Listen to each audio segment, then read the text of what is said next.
All right, thank you all for joining us. So this is Monday, January 25th, 2001, or 2001, 2021, taking us back in time here.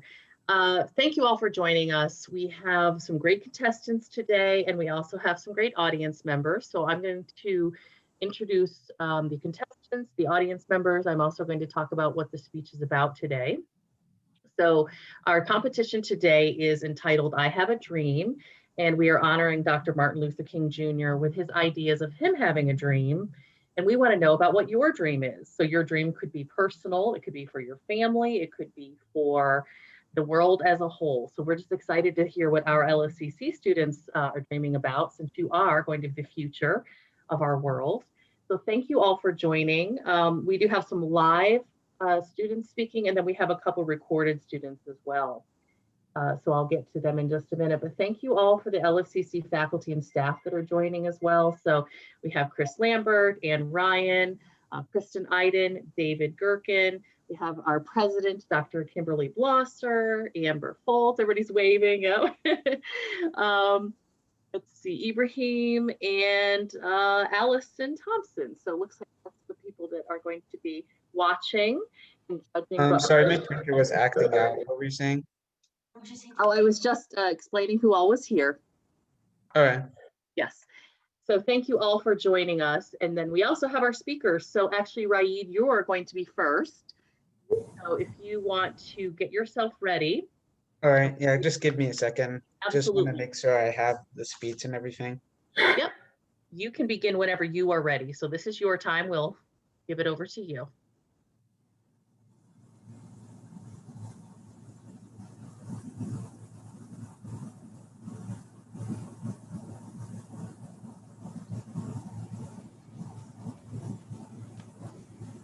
All right.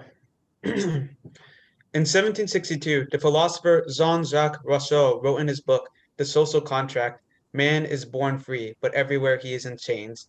Despite this book being written over 200 years ago, its opening line is applicable to today's society.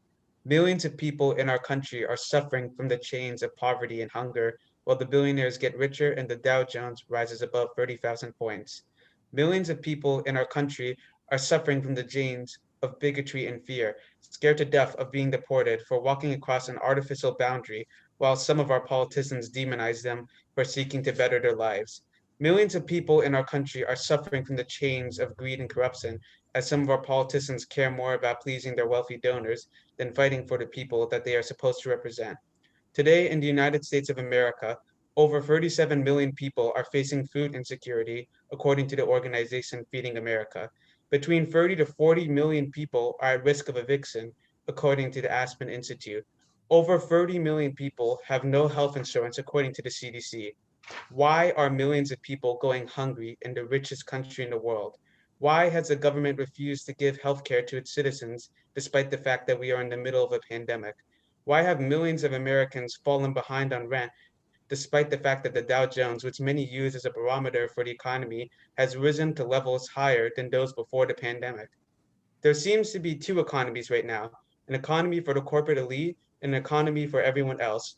The economy for the elite is skyrocketing right now, while the economy for the majority of our citizens hasn't seen this level of decline since the Great Recession in 2008 and the Great Depression in the 1930s. According to an article on the website Business Insider, billionaires have increased their collective net worth by over $700 billion since the start of the pandemic.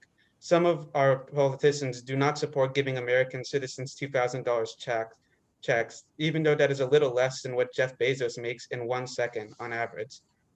Instead of fighting to better the lives of the citizens of this nation, some of our politicians have resorted to demonizing immigrants and minorities. This is why they support using government resources to build a wall on the southern border instead of using the money to fight poverty and hunger.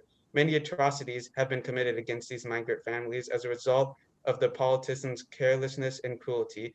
According to a letter written by the late Congressman Elijah Cummings, young children in detention centers were not given enough diapers and were sleeping in cold cells without proper clothing. One detainee even alleged that a child was told to drink soup off the floor by a border patrol agent. Why are these horrors happening in the land of the free?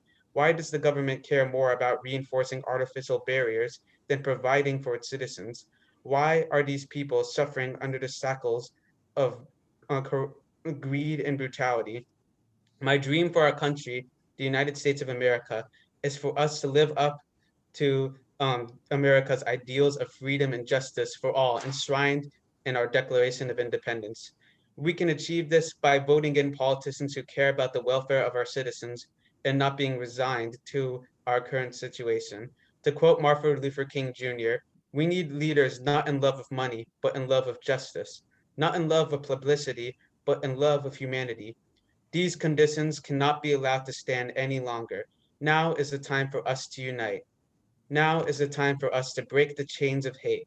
Now it is time for us to lift off the shackles of fear. Now is the time for us to make Martin Luther King's dream of equality and justice for all a reality. Very good. Thank you so much for starting us off so strongly. And you pose such amazing questions. You're getting some applause. I know it's so hard because we all want to applaud. So we are applauding. Remember, there's those reactions if you want to put the applause up on your screen. Thank you so much. And you posed some really great questions. So thank you for starting us off strongly. Our next speaker is going to be Antonio Ross. So Antonio, if you're ready, you can begin when you are ready. So if you want to put your camera on and all that stuff. Is my camera on? You're ready to go whenever you're ready. All right, thank you so much. I have a dream. These were the famous words that were once uttered by Martin Luther King Jr. And these very words are the reason I stand before you on this day. Because even though I stand here afraid, nervous, and even scared out of my mind, Martin Luther King Jr. showed that with bravery and commitment, any dream can be achieved. My dream as I have grown up has always been to inspire others to pursue their talents. I've had so many people show me their talents, whether it's singing, drawing, or writing. However, I've also seen so many hide their talents, simply due to the fear of ridicule, failure, or even past disappointment. My dream is to inspire people to share their talents with the world, because these talents are our gifts, and it's up to us whether we want to share our gifts with the rest of the world. I'm going to be honest with you. I was going to quit this speech competition. I was so frightened of failure, I didn't start typing a speech until 10 a.m. And that was this morning. But then for some reason, I started thinking in my mind that if I didn't go up there, if I didn't try, I would fail at attempting to inspire other people to be brave. Everyone in this world has a talent, and I firmly believe that. Don't be afraid to pursue those talents. You will fail sometimes. Everyone does. Albert Einstein didn't speak until he was 4 years old. His teacher said that he would never amount to much. He proved them wrong. After Michael Jordan was once cut from the basketball team in his high school, he locked himself in his room, and he ended up crying that night. But he never quit. The Beatles were rejected by Decca Recording Studio, who said they didn't like their sound, and that the Beatles have no future in show business. But they never gave up and proved them wrong. And I'm here to say neither should you, because these talents are our gifts and truly deserve to be shared. And whether or not I have achieved my dream today, I am proud to say that like Martin Luther King Jr., I was brave, I was committed, and I'm proud to share my dream with you. Thank you so much. And thank you so much. Again, we have more applause. I love that you said talents are our gifts. So true. And you know what, Antonio, I'm glad that you didn't give up, because thank you for sharing that with us. And if we can learn one thing in our whole lives, right, just try things. Absolutely. Thank you so much. Okay. We have two great speeches so far. And our next one is Emma Cash. Chris, is she here? I don't see her on here, so we can go ahead and move forward to the recording ones. Okay, so we have two recorded speeches. So Chris is going to go ahead and put those on. Our first one is Antonio Rose.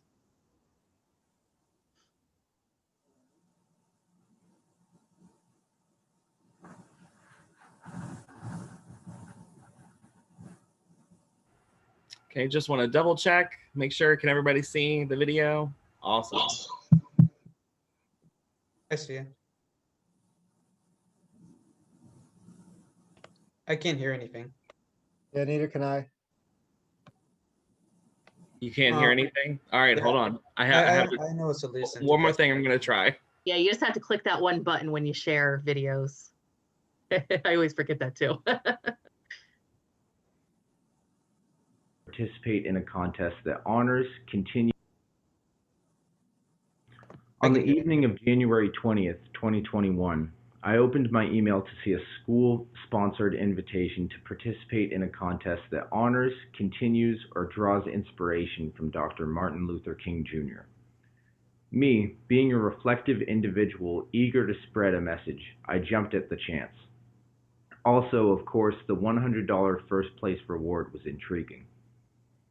That night, after I went to sleep, I dreamt that I was a young child. I was running through a small, dark, empty town, making turn after turn in desperate search for direction. I stopped in an alleyway before a seemingly endless flight of stairs. I was lost, hurt, and grieving. At this point, I wondered to myself why I made any effort to move forward. I cried to the sky with angst in my heart. Why must I go on? Why do bad things happen to me? A lady appeared in front of me, as if she had come from another realm just to tell me one important message. She told me that there are more people out there, different paths and experiences, but equal levels of humanity. I said to her, "But look what they've done to me." I showed her the scars on my arm and chest. All of this pain and bad influence was inflicted on me without my wrongdoing. She showed me similarly disturbing scars on her person. "They hurt me too," she said, "and I hurt them. Likely you have hurt many people as well, without even knowing it. So who are you going to blame? You? Those before you? Those who have helped you? Hurt you? Those close to you? Those out of touch from you? The one in charge?" The lady left. I stopped wailing. I looked at my feet, hands, and the flight of upward stairs in front of me. At that moment, I realized the one thing I can truly make change in is myself, in order to make my life better. I can't just sit around waiting for an apology from someone. This is my life. If I want the best to happen to me, then the best needs to come from me. My dream represented that we simply have no time or purpose in resenting the so-called evils in life. We must accept and use the tools we are given and use them to our advantage. And if we cannot use what we are given, if we're unhappy with what we are given, it is up to us as to whether we are attached to the system taught to us or to bring a new and improved system upon ourselves, inspiring others to do the same.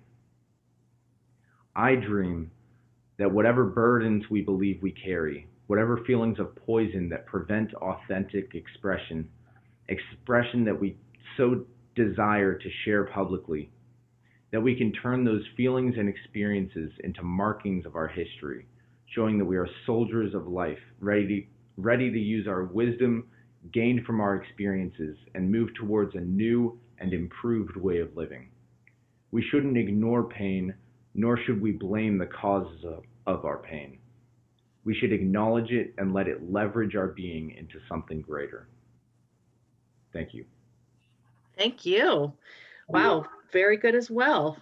And I see that it's actually, Antonio, I think you're here, or at least you were on chat. So I'm saying thank you to you. Applause. I love that he said the best needs to come from me. And it's so, wow, we've been through 2020 and people have all sorts of things that they can say have happened, but we have to remember that the best still needs to come from us. We can't blame all of our circumstances all the time. Wow, I'm just so inspired by all three so far. We do have one more, and this is also a recorded speech. It's Vincent Peretti.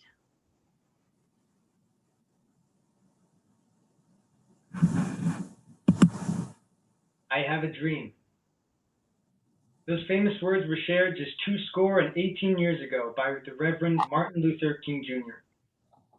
On that fateful August day, in the sweltering heat of a summer in D.C., Dr. King gave voice to the hearts of countless African Americans who had undergone inhumane treatment for decades, centuries, at the hands of their fellow Americans. Now, over 50 years later, we still feel the terrible effects of racial tensions in our country. In the last year alone, we've heard reports of police brutality, rioting, senseless violence. As if these weren't enough, the dark shadows of a global pandemic and political polarization divide our country, both physically and morally. We're told to feel angry. We're told to feel scared. We're told to choose a side of every issue and to condemn the other side as evil. We feel the need to act, but feel powerless to do so. So what do? The only thing we think we can. We raise awareness, like videos, leave comments, try to say something, anything, that might make a difference as we stare in horror as our beloved country wastes away, corrupted by a disease of greed, lies, and hatred. A virus that corrupts the heart and seems to have no vaccine. But if hatred is the disease, then there is a cure: compassion. While many of us may never have the opportunity to directly prevent or even encounter racism in our own lives, by showing compassion to those around us, we can slowly turn the tide of oppression into a tsunami of kindness. In order to combat the abstract fear of injustice, we must learn to fight with the concrete weapons of love. These weapons take many forms: a smile to a stranger, a kind word to someone having a bad day, a conversation with a loved one who lives alone. While these actions may seem insignificant and inadequate in the face of a national crisis, they are the gentle breeze that leads to a terrific storm, a thunderstorm of selflessness and humanity that will blow away the pestilence of violence and discrimination. Mother Teresa once remarked that our kind actions are like a drop of water in the ocean, but without them, the ocean would be that much smaller. Even the greatest of rivers begins as just a simple stream. Just so, the river of freedom begins as the stream of compassion. If we respond to hostility with gentleness, to prejudice with understanding, those who would hate or judge will find that they have nothing to hate, nothing to judge. Only a country that is patient, a country that is kind, a country that endures all things, a country that never fails to treat its citizens with justice. I have a dream. With those words, Dr. King invites all of us to dream, but we must not stop there. I have a dream that we will dare to do more than dream. I have a dream that we will act, greeting all we encounter with a tender smile of charity and a warm embrace of understanding.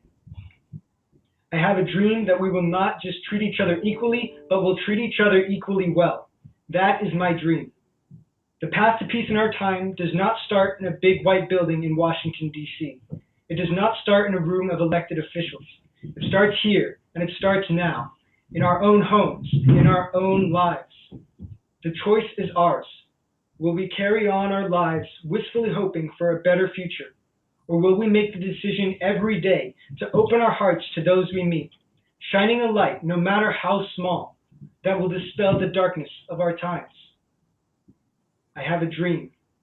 I have a dream that we will choose compassion. Thank you. Wow, and thank you. And I don't think he's here, but applause as well. And I love tsunami of kindness. I think that needs to be 2021's motto. I'm not sure if we can work it in, Dr. Blosser, with what we're doing at LFCC, but wow, tsunami of kindness. And I'm so just, wow, just touched by all four of our speakers. I'm so very inspired. I'm also so worried that you've made it all so difficult, because I'm not sure how we're going to choose just one winner. I know that we often hear you're all winners, but honestly, it took guts to get up here. I know public speaking is hard, and wow, you all tackled such difficult topics with such grace. And so thank you all. But also, I'm so that it's going to be difficult to choose one. So please, all four of you, understand that you did such an amazing job. Such an amazing job. So I'm going to turn it over to Chris Lambert.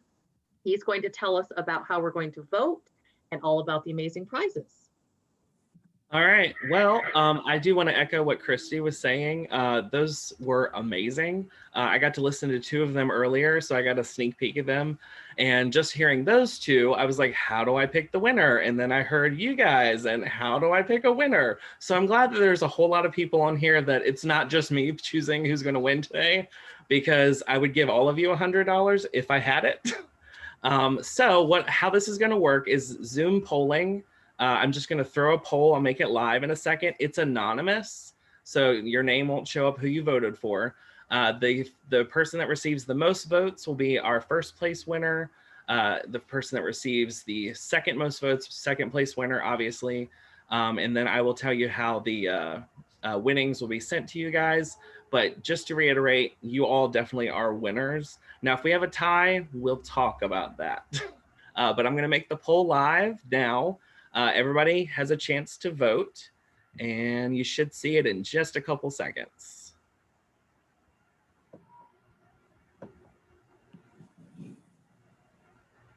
You froze.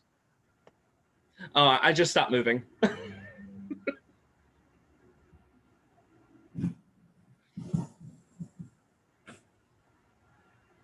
Since I didn't write these down, and are these the order in which they Yes. presented? Okay. Yes. Oh, except for Vincent and Antonio, they're I was swift. gonna say, no, okay, I'll tell you, this is how they were presented. Number 1 was Raid. Number 2 was Antonio Ross. Number 3, Antonio Rose, which was recorded video. And number 4 was Vincent, which was also recorded video. Thank you. The Antonios were close. I couldn't get my name. Yes. Yeah, sorry I disconnected. That's okay. Did you get your vote in? Yep. Okay. Just waiting on one more.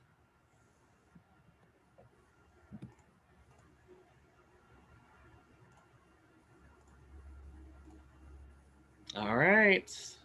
Chris, I also sent you just a message too, just FYI. I saw it, Kim. Thank you. Okay, so can everybody see the results? It takes like a second. Okay, so you should see our results now.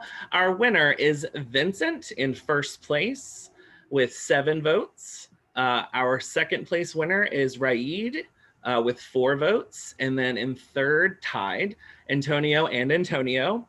And President Blosser sent me a message. We're going to make sure that all of you get something for participating today. I'm going to work with her, but all of you did an amazing job. I will mail those out. I should be getting to campus tomorrow to send those out via mail. So be looking for those. All 4 of you will be getting something in the mail from us. So you all did an amazing job. Congratulations. LSCC is so very proud to have you guys. And as an instructor who teaches public speaking, I'm so proud of all of you. And we're so proud that you are going to be future of our world. So thank you. And Christy, thank you for emceeing today. Absolutely. Where's my check? Kidding. I'll see what I can do. Okay. All right. Thank you, everybody. Have a great afternoon. Enjoy the rest of your week. Thank you all. You as well. Thank you. Have a good day, everyone.